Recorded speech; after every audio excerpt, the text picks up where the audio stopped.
ഞങ്ങൾക്ക് എന്ത് കിട്ടിയാലും നേടൂല. ഞങ്ങളെ നാട്ടുകാരും ഞങ്ങളെ വീട്ടുകാരും ഞങ്ങളെ സ്കൂളും ഞങ്ങളെ മക്കളും ഞങ്ങൾ അത്ര ഒരു സൗഹൃദത്തിൽ അവിടെ കഴിഞ്ഞ ആൾക്കാരായിരുന്നു. ഞങ്ങൾ സ്നേഹത്തിൽ കഴിയുന്ന ആൾക്കാരായിരുന്നു. ഇപ്പോൾ ഞങ്ങൾക്ക് നാടില്ല, വീടില്ല, ഒരു മനുഷ്യരായിട്ട് ഒരു ബന്ധമല്ല, ആരുമില്ല. ആ ഒരു നടുക്കം ഞങ്ങളെ മനസ്സിൻ്റെ ഉള്ളിൽ നിന്ന് പോകുന്നില്ല. വളരെ സന്തോഷമുണ്ട് ഞങ്ങൾക്ക് ഈ ഗവൺമെൻറ് ഇപ്പോൾ ചെയ്തുകൊണ്ടിരിക്കുന്നത്. ഇനിയും ഞങ്ങൾ പ്രതീക്ഷയോടുകൂടി തന്നെയാണ് ഇരിക്കുന്നത്. ഇത് കഴിഞ്ഞാലും ഗവൺമെൻറ് ഞങ്ങളെ സഹായിക്കും എന്നുള്ള പ്രതീക്ഷയിൽ തന്നെയാണ്. ഞങ്ങൾക്കൊരു ചെറിയ പ്രയാസം എന്ന രീതിയിലുള്ളത് ഇപ്പോൾ തെരഞ്ഞെടുപ്പ് വരികയാണ്. ഈ തെരഞ്ഞെടുപ്പ് വന്നിട്ട് ഈ തെരഞ്ഞെടുപ്പോടുകൂടി ഈ ഗവൺമെൻറ് മാറരുത് എന്നുള്ളൊരു ആഗ്രഹം മാത്രമാണ് ഞങ്ങൾക്കിപ്പോൾ ഉള്ളത്. കുറേ കടങ്ങളുണ്ട്. എഴുതിത്തള്ളത് വളരെ സന്തോഷമായി. ഞങ്ങൾക്കൊരു ജീവിക്കാനൊരു മാർഗമില്ല. ഏറെ സന്തോഷമുണ്ട്. ഞങ്ങളെ സംബന്ധിച്ച് ഇനി ഞങ്ങൾക്ക് വേറെ ഒരു മാർഗവുമില്ല.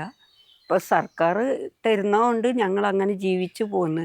ഞങ്ങൾക്ക് വേറെ ഒരു വഴിയുമില്ല. പ്രായമായി, എനിക്ക് 69 വയസ്സായി, മൂപ്പർക്ക് 72 വയസ്സായി. വേറെ ഒരു വഴിയുമില്ല ഞങ്ങൾക്ക്.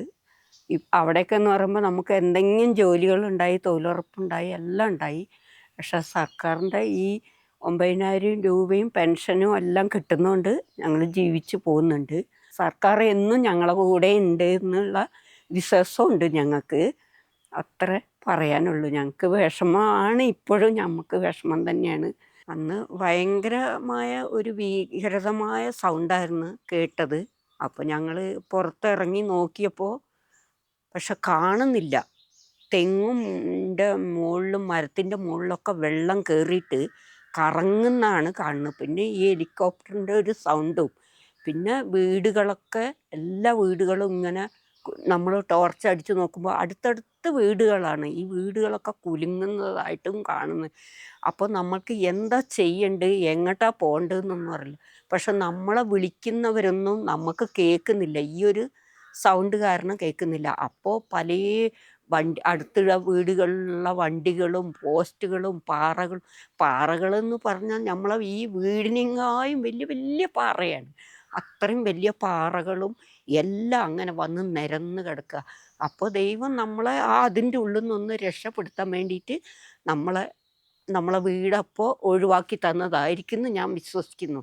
അതുകൊണ്ടായിരിക്കും നമ്മൾ ദൈവത്തെ എന്നും ഓർക്കുന്ന കൊണ്ട് കഷ്ടപ്പാടും എല്ലാം നമ്മൾ ഒരാളെ ദ്രോഹം ചെയ്യാതെയും ഒരാൾക്ക് നന്മ ചെയ്തിട്ടും ആ ഒരു കാരുണ്യത്തിൻ്റെ ബലം കൊണ്ടാണ് ഞങ്ങളെ ദൈവം അതിൻ്റെ ഉള്ളിൽ നിന്ന് ആ നിമിഷം കൊണ്ടാണ് ഞങ്ങളെ രക്ഷപ്പെടുക. ഒരിത്തിരി നിമിഷം ഇല്ലെങ്കിൽ ഞങ്ങളെല്ലാവരും ഞങ്ങളെ വീടും ഞങ്ങളെ മക്കളും പേരക്കുട്ടികളും എല്ലാം ഞങ്ങൾ പോയിട്ടുണ്ടാകും. ഞങ്ങളെ ജീവിതകാലം എല്ലാം നഷ്ടപ്പെട്ട ഒക്കെ പോയി. മുളക്, കാപ്പി, കുറച്ച് ചെറിയ ചെറിയ സ്വർണ്ണങ്ങളുണ്ടായി. അത് കുറച്ച് ഈ തൊഴിലുറപ്പിൻ്റെ പണിയെടുത്ത പൈസകളൊക്കെ ഉണ്ടായിരുന്നു. അതൊക്കെ നഷ്ടപ്പെട്ടു പോയി. ഞങ്ങൾക്കൊന്നും എടുക്കാൻ പറ്റില്ല. ഞങ്ങൾ ഇട്ട വസ്ത്രത്തോടെയാണ് ഞങ്ങളെ ജീവൻ എങ്ങനെയെങ്കിലും കിട്ടട്ടെ എന്ന് പറഞ്ഞിട്ട് ഞമ്മക്ക് ദൈവം അപ്പോൾ ഒരു ശക്തി തന്നതുകൊണ്ട് ഞങ്ങൾ പോയതാണ്. അല്ലെങ്കിൽ ഞങ്ങളെ കാലുകളൊന്നും അങ്ങനെ ചലിക്കുന്നില്ല. ഇത് കണ്ടു കഴിഞ്ഞാൽ നമ്മളാകെ അമ്പരന്ന് പോയി, ഞങ്ങളാകെ തളർന്ന് ആ നടുക്ക ഇന്നും ഞങ്ങളെ മനസ്സിൽ എന്നും അത് കിടന്ന് ഇങ്ങനെ കളിക്കുക. എന്ത് കിട്ടിയാലും എന്ത് തന്നാലും ഞങ്ങളെ നാടും ഞങ്ങളെ ആൾക്കാരും ഞങ്ങളെ ബന്ധുക്കാരും ഞങ്ങളെ കുടുംബങ്ങളും ഒക്കെ ഞങ്ങൾ വിട്ടുപോയി. അവരെ ഓർത്ത് ഇന്നും ഞങ്ങൾ ഒരു നിമിഷം കണ്ണീര് വിട്ട് അവർക്ക് വേണ്ടി പ്രാർത്ഥിച്ച് ഞങ്ങൾ ഇന്നും കഴിയുന്നു. ഞങ്ങൾക്ക് എന്ത് കിട്ടിയാലും നേടൂല. ഞങ്ങളെ നാട്ടുകാരും ഞങ്ങളെ വീട്ടുകാരും ഞങ്ങളെ സ്കൂളും ഞങ്ങളെ മക്കളും ഞങ്ങൾ അത്ര ഒരു സൗഹൃദത്തിൽ അവിടെ കഴിഞ്ഞ ആൾക്കാരായിരുന്നു. ഞങ്ങൾ സ്നേഹത്തിൽ കഴിയുന്ന ആൾക്കാരായിരുന്നു. ഈ വീട്ടിൽ വെച്ച് ആ വീട്ടിൽ കൊടുക്കും. അങ്ങനെ ഞങ്ങൾ ഈ ഒരു ദുരന്തം, എന്ത് മഹാമാരി! ദൈവം ഞങ്ങളെ സ്നേഹം കൊണ്ടായിരിക്കും ദൈവം ഞങ്ങളിങ്ങനെ ആ നാടിനൊരു ശിക്ഷ തന്നതെന്ന് നമുക്ക് ഓർക്കുന്നു. ഇവരെയൊക്കെ പിരിപ്പിക്കണം പറഞ്ഞിട്ട് ഞങ്ങൾ ആ അമ്പലങ്ങളിൽ പോവും.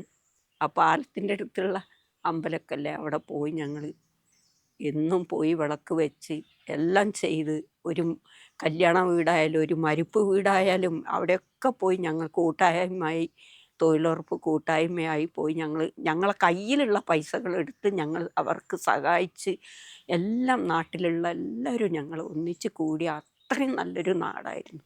ഇപ്പോൾ ഞങ്ങൾക്ക് നാടില്ല, വീടില്ല, ഒരു മനുഷ്യരായിട്ട് ഒരു ബന്ധമല്ല, ആരുമില്ല.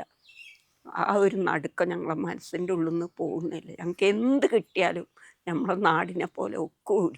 കാരണം ഞങ്ങളെ കൂടെ ഉള്ളതുകൊണ്ട് ഞങ്ങൾക്ക് ഏറ്റവും സന്തോഷമായി. ഇനി വീടും കൂടി ആയാൽ ഞങ്ങൾക്ക് ഏറ്റവും സന്തോഷമായി. സർക്കാർ ഞങ്ങളെ കൂടെ എന്നും ഉണ്ട്. ആ ഒരു വിശ്വാസത്തിലാണ് ഞങ്ങൾ ഇപ്പോഴും. സർക്കാർ ഞങ്ങൾ ഇതുവരെ കൈവിട്ടിട്ടില്ല, ഞങ്ങളെ കൂടെ ഉണ്ട്. അതുകൊണ്ട് ഞങ്ങൾക്ക് ഏറ്റവും സന്തോഷമാണ്. ഞാൻ ചൂരൽമല ഉരുൾപൊട്ടലിൽ ബാധിച്ച ഒരാളാണ്.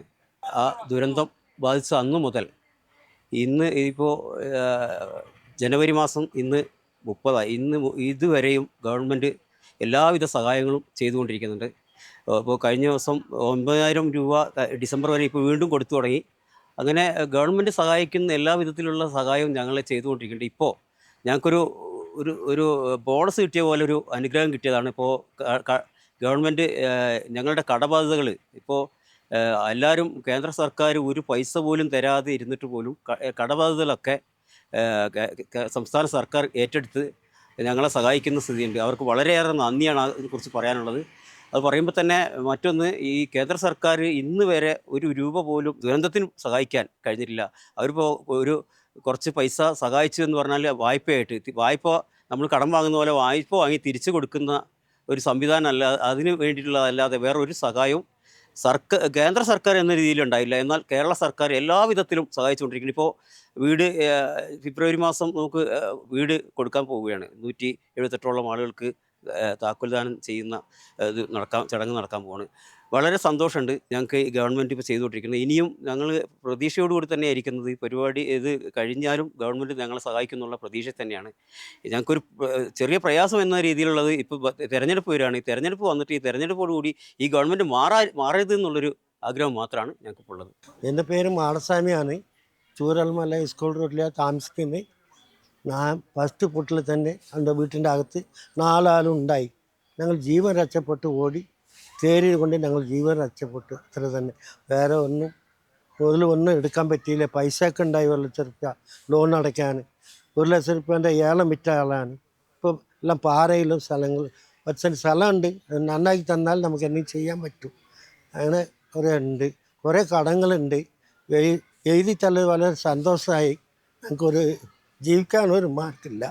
സർക്കാരിനോട് വളരെ നന്ദി പറയാനേ പറ്റുള്ളൂ. ഞങ്ങൾ ഇതുവരെ ഒരു ദോഷം ചെയ്തിട്ടില്ല. ഞങ്ങളിപ്പോൾ ജീവിക്കുന്ന ഈ 9,000 റുപ്യ കൊണ്ടാണ് ചിലവ് കഴിഞ്ഞ് പോകുന്നത്. കറണ്ട് ബില്ല് അടയ്ക്കണം, വാടകയില്ല, കോട്ടേഴ്സ് ആയത് കൊണ്ട്. അപ്പോൾ അത് അടച്ചിട്ട് പിന്നെ ഞങ്ങളങ്ങനെ ഈ 9,000 റുപ്യ ചിലവ് കഴിഞ്ഞ് പോകാം. വേറെ ഒരു മാർഗവും ഇല്ല, വരുമാനമില്ല. വരുമാനമെല്ലാം പോയില്ലേ അടച്ച്.